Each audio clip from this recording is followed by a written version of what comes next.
For today's video guys, ay tuturuan ko naman kayo kung paano ba tayo kumita dito kay Lazada. So, kung bago ka pa lang sa aking YouTube channel, huwag mong kalimutan mag-like and subscribe para lagi kayong updated kung may bago akong upload.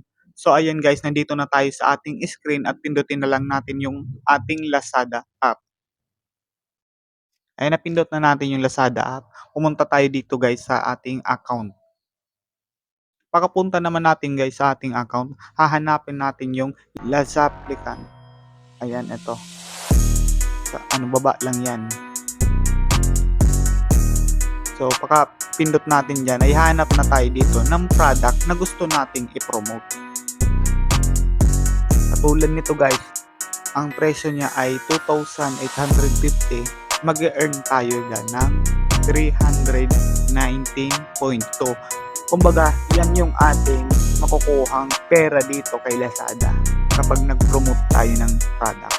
So, ayan, ganito lang pa nag-promote yan guys. Pindutin lang natin yung earn. Halimbawa, yan. Tapos, ayan, pindutin natin yung one step to share. Pwede natin itong i-share sa Facebook, sa Instagram, sa WhatsApp, sa Messenger. Kapag merong bumili niyan, automatic mag-earn na yan. Kikita na kayo dito sa Lazada. Ganyan lang guys kadali.